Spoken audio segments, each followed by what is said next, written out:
Yeah, I'm really happy to be here. Eric Bronson came here from Charles City, Virginia. I love doing these things because I feel like I've done this for a little while, but I don't know everything, and I won't profess to know everything, but I enjoy getting to put the concept in front of folks who are interested. I'm a first generation producer. I went to college at Montana State University. I'm from Virginia originally. Studied animal science. I bounced around the West for 5 or 6 years. Made the mistake of trying to get my wife to move to Montana in October, and there was about 8 inches of snow on the ground, so we live in Virginia now. I was raising cattle from basically the time I got out of college. Like most first generation producers, I had an off-farm job. I was a firefighter as well. I picked up a contract to graze a property that's now a national park, the Malvern Hill Battlefield Park, for one of the counties there in Virginia. And then they started building solar sites, and I picked up my first contract, I think, in 2019. After that, I got hired by an independent power provider to help them develop an in-house grazing program, and we managed, with grazing and mowing, about 7,500 acres between Virginia and North Carolina. The first project that I did with them was the first utility-scale grazing project in Virginia. So I've had the opportunity to make every single mistake I could have, which was an expensive and time-consuming process. So I think everybody's asked some questions already, and I think we answered a few of them, but the question that kind of came up about why not crops, why not cattle, right now with the technology that we have and where the solar industry is willing to go from a profit standpoint and a design standpoint and all those sorts of things, sheep just fit right now. They're smaller, they fit underneath the equipment, they're not as, we can talk a little bit about cattle grazing and solar, but they're not as hard on the equipment as cattle could be. Crops, obviously, have the machinery considerations. Sheep are also a little bit less choosy as far as grazing, so it gives solar developer the ability to not have to create, the perfect pasture setting. So sheep are just able to utilize a lower quality forage across a larger amount of landscapes, which most solar sites kind of fit that bill. You get some with some decent vegetation, some with some really poor vegetation, and then somewhere in between. One of the things I do love about solar grazing is it offers land access at a large scale. We've had this conversation already. I'm a first generation producer, Charles City County. I mentioned it already, a couple folks. The land has been in production. We have land that's been in production since 1617. They walked off the boat at Jamestown and started planting tobacco and cotton and everything else. And so I'm not able to compete for that cropland in our county, and I haven't been able to, and I would have to convert it to pasture. Anyway, so the other thing I love about solar grazing that's been life-changing for me is the compensation has increased my cash flow security, long-term planning. We have a long-term contract now.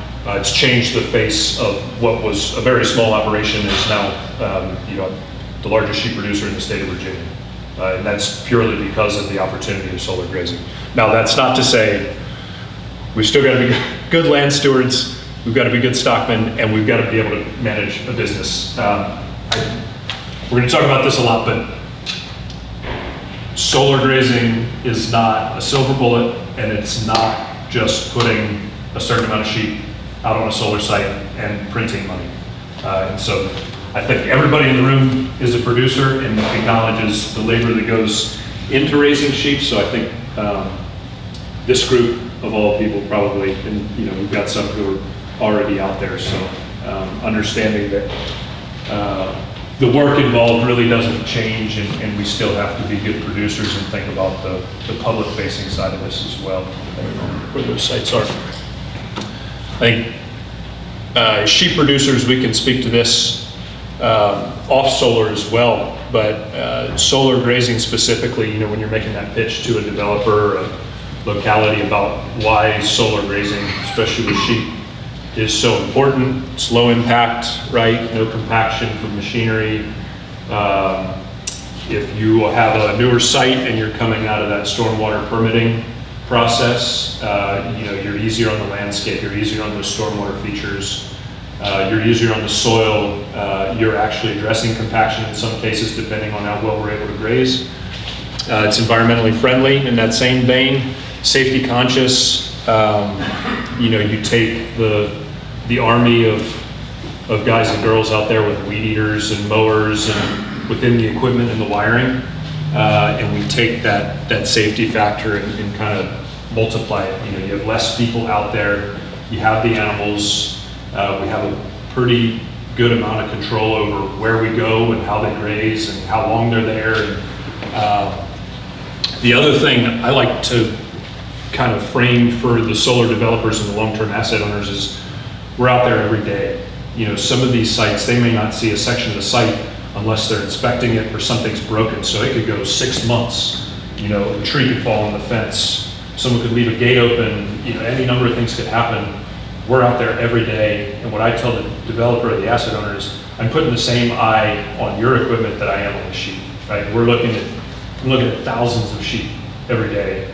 I'm going to notice if the panel's broken or a drive shaft is falling out of the slot, or the wire bundles down, or panels burned through, any number of things. So I think that's a big selling point, and it's effective.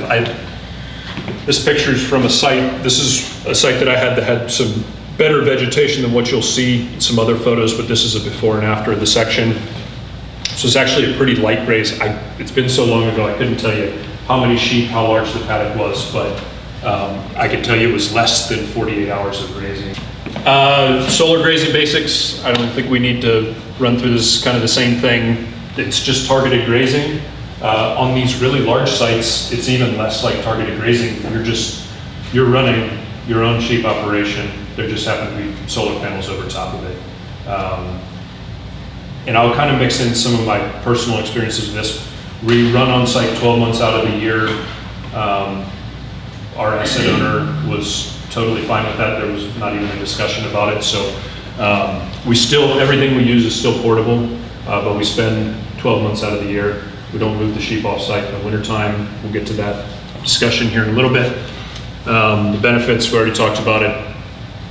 Less mowing, soil health and regeneration. I think right now that is the biggest selling point to an asset owner, is talking about how you have the ability, if we do everything right, if we manage well, if we graze well, we can improve that ground, right? No regenerative practices. We can do that. Safety, and then public image. Again, I think the industry's headed in the direction that there's going to be a lot more than sheep on solar over the next 10, 15, 20, 30 years. But right now, sheep are a pretty good solution, especially for all of us sitting in this room, who are either right there, or in the traditional sheep industry right now. It's the best opportunity for everyone. So scale and stocking rate and stocking density. I put this in here because that's the first question I get is how many sheep per acre. It comes from the solar company, it comes from people in the industry, and I don't have an answer. And I would tell you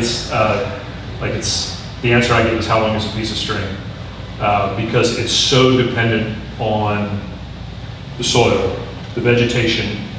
We were talking at lunch how old the site is, right? A site that's just coming out of construction, the vegetation is not going to be as strong as one that's 5 years old.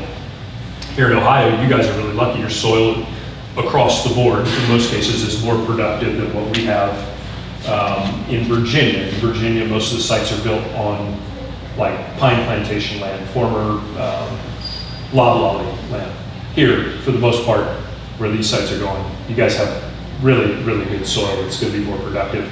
You're going to have probably higher stocking rate from the start, through the life of the project. So, and then stocking density is just type of management, as we all know with rotational grazing, which depends on the total size, how many head you're running, on and on and on. Vegetation, health, and establishment. I bring this up to go back to the age of the site. Year one is going to be different than year 5. And I think that's actually a benefit to most of us. Me, and for everyone in this room, it's going to be the same kind of situation if you're trying to scale. If you're trying not to go out and buy 4,000 ewes tomorrow, it gives us the ability to kind of grow into a project. And I think that's important. It allows you to kind of like adapt genetics, figure out management, figure out what equipment works best. For me, it's allowed me to kind of tweak my mowing, because I hate mowing. I hate everything about it. I hate a weed eater, I hate a lawnmower, I hate a zero turn, I don't even like sitting in a tractor. So being able to like grow with the age of the project and how that vegetation gets established has allowed me to kind of fine tune the mowing, because the mowing was not my expertise. And I think the solar industry has kind of acknowledged that mowing is going to look very different in a dual use setting than, and I'm glad you brought that question up at the start. We're not going for the golf course look. And I think the education, and that goes, all these concepts, the education up front, having that frank, I call it the come to Jesus talk with the developer, the asset owner. This is not gonna look like a golf course. We'll hit the spec. So they'll tell you, it's gotta be below 12-inch height or 18-inch height, 24-inch height. We'll hit the spec, we'll keep it off the equipment, all that kind of stuff, but having that conversation up front so that they know going into it. The other thing, as sheep producers, everybody knows, we lose sheep, they die. Like that just, my veterinarian who's now retired would tell me a sick sheep is a dead sheep. And it's never a good sign when your veterinarian tells you that, but having that conversation with the solar company up front, this is how we're going to address it. It happens, everybody knows. I think that's just a conversation that keeps everybody in the loop. Cost considerations. So when we talk about building the bid out, right? Your asset owner is going to have a number in mind, and most of the time it's going to be compared to mowing. 99% of the time it's going to be compared to mowing. That's what they're going off of. And I've said this before, I've actually told David this before. I think the numbers that most long-term asset owners are working off of are wrong. I think a lot of the initial information in the solar industry came from California and Arizona, where Big Daddy, you're cutting the grass in your lawn every 2 weeks, right? In Virginia, we cut our grass once a week. And so I think the modeling is flawed, and I think the solar industry is learning. I think they're in that like middle phase of like, okay, we know this has got to change. So I think that's a good thing for all of us as graders. So kind of a couple of things that I used to build out when I was making that bid was obviously the scope of the project, total acreage.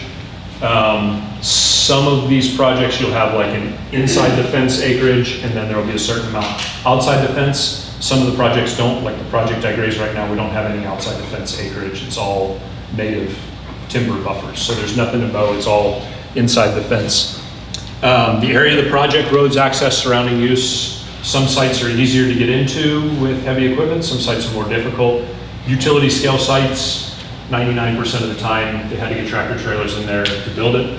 You're gonna be able to get any piece of equipment you need into it moving forward. So it shouldn't be larger sites, and we'll kind of keep this tied to like really large utility scale sites, pretty easy access. The contractual requirements, this is gonna depend asset owner to asset owner. It'll be things, and we'll kind of tie it to liability and risk. Insurance requirements that could swing the needle depending on the asset owner, what they have for insurance requirements. So just thinking about things that are going to change your cost to provide the service ultimately. Some folks, I've never had a problem, but if somebody asked you not to be on site 12 months out of the year, some sort of requirement that you weren't expecting that may add to your cost. Contingencies, weather, human interactions, livestock needs. Here in Ohio, and we've had the conversation, a couple of us, winter and what to do in the winter, increased supplementation, having to run in confinement for a portion of the season is all going to have to play into building a quote, and so that per acre cost is going to look different. So if you talk to me, it's going to look different than what I'm getting because I spend 12 months out of the year, and wintertime is balmy in comparison to what you guys have throughout the state here. So Vegetation type and density. This is a big one. I think, and it's really difficult on a newer site because you can't, as that vegetation is getting established, you can't just walk the site and see exactly what you're dealing with. It's going to change year over year. So, and if you haven't been out and mowed the site and had to deal with the topography and the soil moisture, just one of the things that's going to make it more difficult to graze or mow. How do you account for something that you've never experienced? And I'll be honest with you, I don't have the best answer for anybody there. I think some of that just comes from experience and being able to go through it and make a couple of hiccups on that a few times. But just keeping that in the back of your mind as you're building the bid out, is there a vegetation type that's really difficult to manage out there? Are there a lot of thistles? Are you going to have to spray something? Or are you going to have to address, any number of things that aren't just, it's a clean stand of fescue. So how do we get it right? And I think it goes back to just, we've got to be good land stewards, right? We've got to be good grazers. We've got to be good grass managers, just like we're doing, just like we're trying to do when we're not on solar. We're there to control the vegetation. So we've got to be good at controlling the vegetation. We've got to be good stockmen. We've got to have an eye on animal welfare. This is a public-facing industry. Depending on what site you're grazing or what section of the site you're grazing, a lot of people. The site where you saw the before and after picture is right on Route 360 in Richmond, and I think VDOT says 500-some thousand cars drive up and down that road every day, going both ways, and so that's a lot of eyes on sheep. And then one thing, and I will tell you just for me, was really difficult, not coming from the bidding world, was project estimation and evaluation, was just building the bid, not having the market research or not being able to perform the market research, kind of like shooting from the hip. And I don't know, maybe you guys have some suggestions on how you dealt with, navigating the mowing conversation with the grazing conversation. One thing I went to the dual, the hybrid model, whatever you want to call it, because I had a difficult time. If somebody else was mowing, you lose that control. If you're planning to use a piece of ground for grazing, and ultimately that's going to, if you start torching a piece of ground and that vegetation starts to look poor, your bare spot, whatever, it's going to come back on you and your grazing management. So yeah, I moved to just doing everything ourselves to maintain control. So we touched on a little bit of the business side of things. We won't get real deep into it, but just kind of some of the basics we already talked about. It's a compensated cert.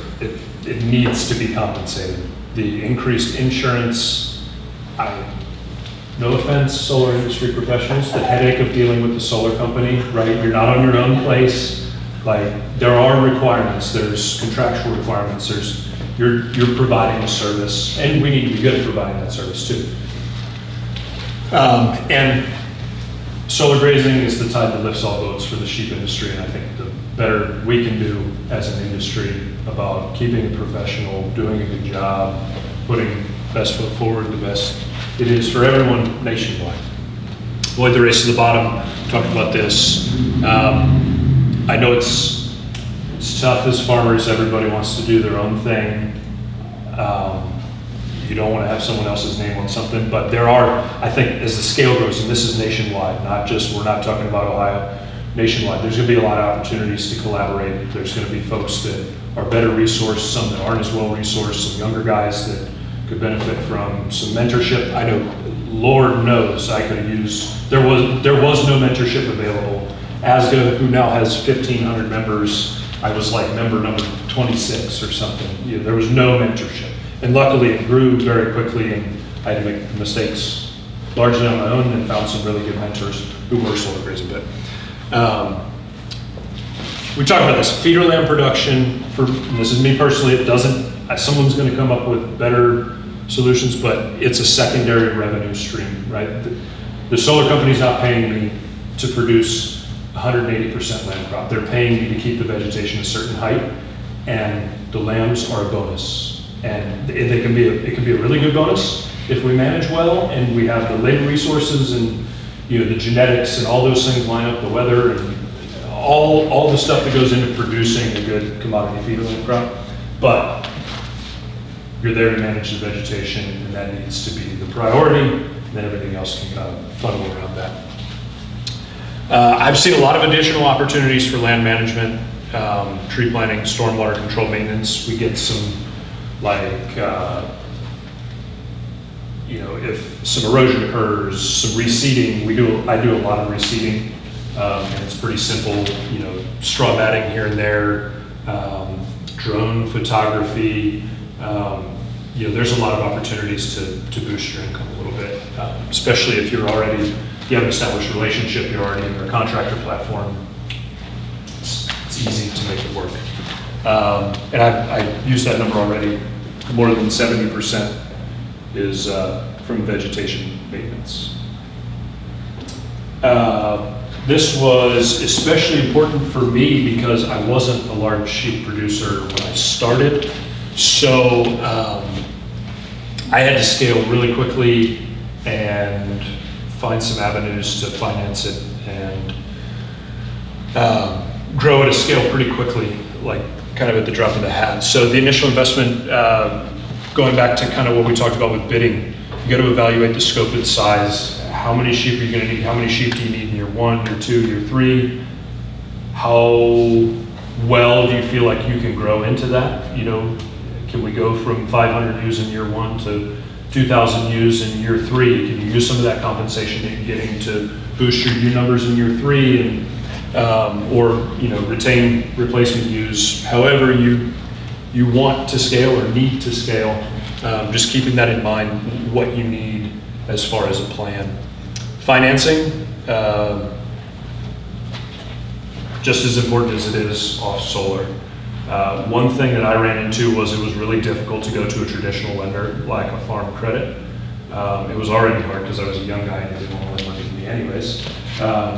But the solar grazing side of things, they weren't really interested in working off of a contract. So I had to get pretty creative if I used financing from a traditional lender. So yeah, scalability, just thinking about how easy it's going to be to grow to the point where you need to get, how you're going to do it.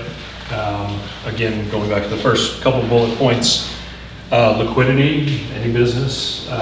If for some reason you got to get out, how easy is it going to be to liquidate, which we already think about a lot in farming. Contract terms. In the solar industry, it was really traditional in the past to have 1-year contracts because that was the easiest way with mowing. Mowing contracts are in the, whether it's commercial setting or residential, most of the time they're 1-year contracts. It's also good because the solar industry can use it to price discover year over year and control prices. So I have seen over the last couple of years a change, a shift in companies that want to use grazing, asset owners who want to use grazing. They're willing to write longer contract terms, and I think that it's essential. When you look at the upfront investment, and I think it just goes back to that pitch and educating them.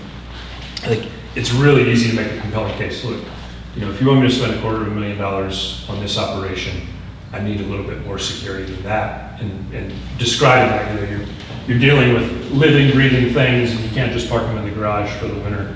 I think it's a really easy selling point. Most of what I'm seeing now, folks are seeing that. Are you getting 5 years in it or even longer? The last update I did was 5.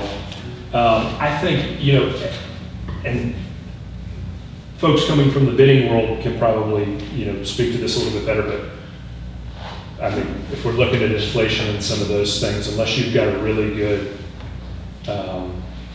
piece of language in there around, percent increases and you feel comfortable with that, I'm not sure I would feel comfortable going over 5 years.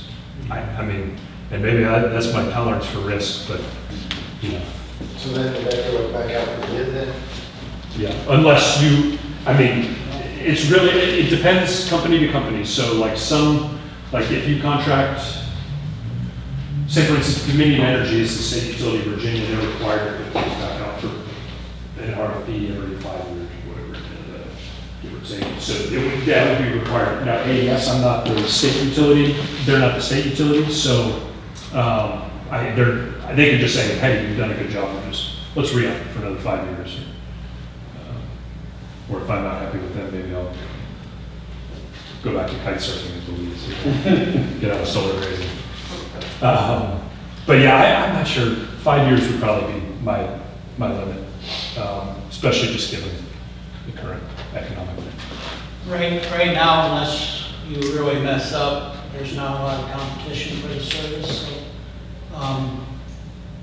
they're gonna renew your contract, I'd say, unless you really screw it up. And I think too, in there, kind of going back to the land production side of things, if you can really dial things in 3 years, which I haven't been able to do, but I mean, and that's not saying much, but if you could really dial things in amortize stuff, I mean, maybe 3 years is more attractive, and maybe 5 years it looks different. I think that's just going to depend probably on, how sharp your pencil is, and tolerance for risk, and marketing, and all those things kind of go into it.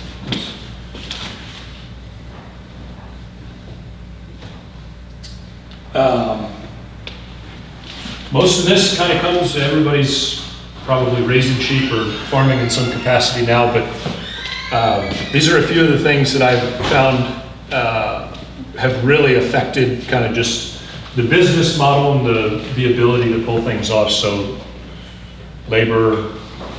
You have a full-time guy that works for you? I've got part-time folks now. I've done a little bit of everything. So the site that I graze, Charles City County is extremely poor. Low income, large percentage of the population of the poverty line. So a little bit larger job applicant pool than like you would see in a place with a competitive job market. And it's been really difficult to find folks with any livestock experience or, just dependable labor that fits the bill. So we've got, most of the time anymore, we've got like a good, kind of Rolodex of part-time guys that are willing to work and, serviceable. We've looked at, I think we discussed H2A, like migrant labor, like the rest of the sheep industry. Housing requirements in Virginia are not the same as like the Western states, so it's pretty difficult. So I don't know, if somebody's got the labor solution for agriculture, let me know and let's go sell it, bottle it and sell it. We got 4 kids, that's our labor. Feed and supplementation, I think this is going to be really important for you guys here in the colder climates. Thinking about the winter consideration. It's still a consideration for me. The quality of the forage and the vegetation on site, you're going to have to supplement, especially if you're trying to hit some targets on the feeder lamb side. Fuel, this has been a big one for us. This is very different. You're covering a lot more ground. Like if you're on your home farm, you're probably operating at a smaller scale. You can run out there in the Ranger in 10 minutes, check a pasture, be back at the house. It takes, I'm not even on a humongous site, and it takes 45 minutes to drive from one end to the other, and that's by the time the vehicle idles, and you go through every gate, and you stop and get out and check on something, and so you're using a lot more fuel and wear and tear on vehicles. Thinking about the depreciation and the replacement schedule, it's very different. I found it was very different than what I was used to in like a traditional production setting. And then that's before you throw in the mowing equipment, the amount of ground that you're covering there.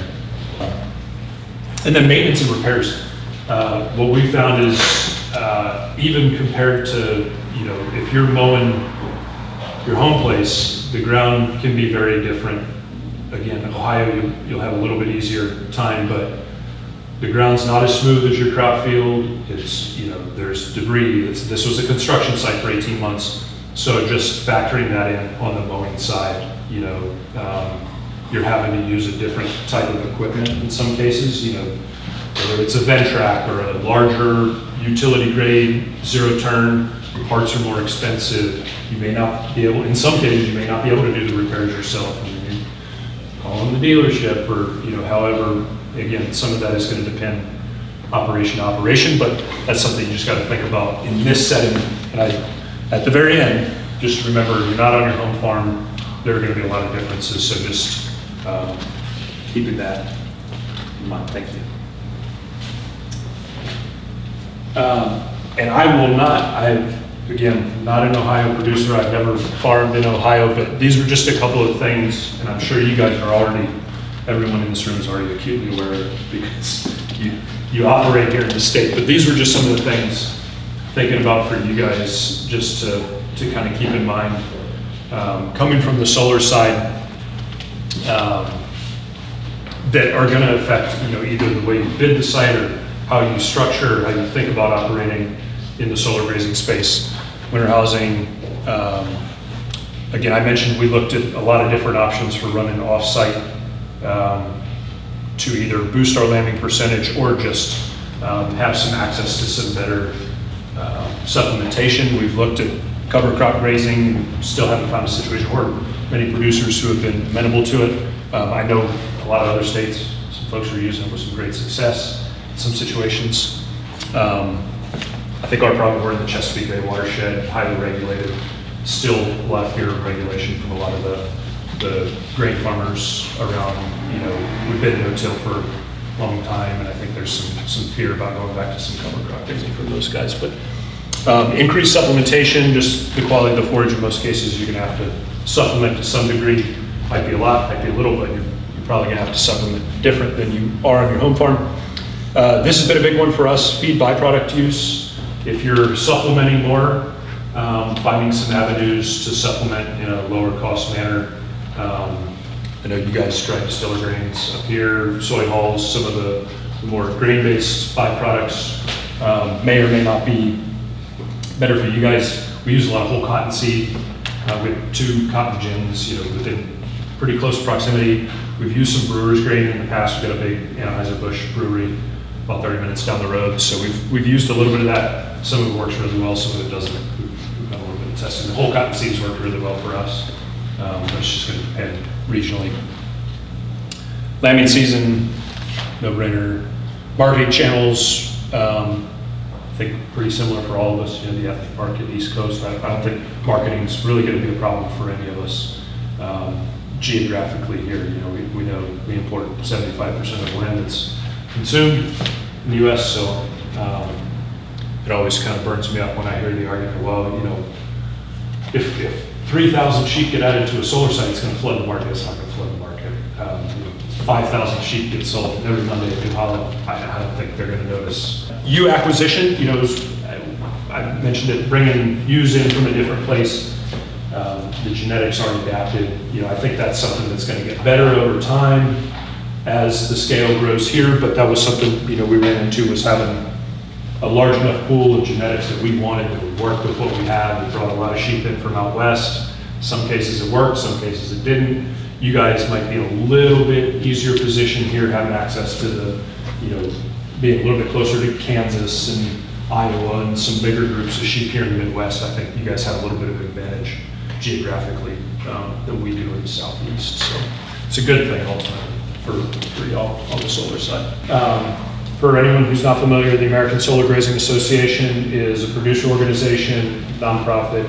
It's not funded by anybody. It's basically a volunteer organization with 1 staff member, probably about more than 1,000 members now, advocating for solar grazing, education. They provided the initial contract template that's kind of been in use industry-wide.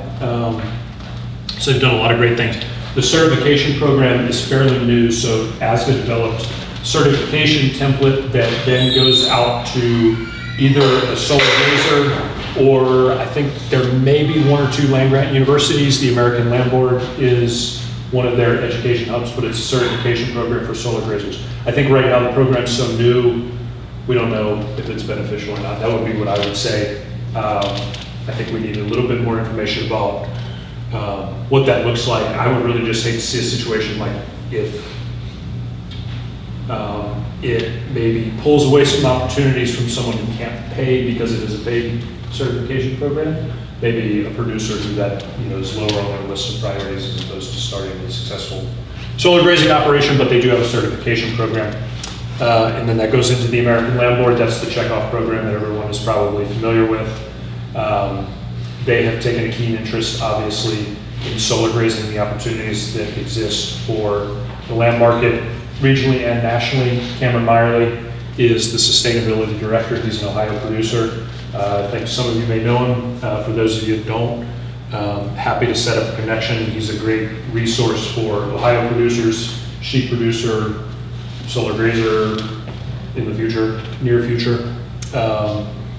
And then I work full-time for the American Farmland Trust. If you want some information just more generally about agriculturally compatible solar and what's going on at the state and federal levels around policy recommendations and research, there's a lot going on in that space on the land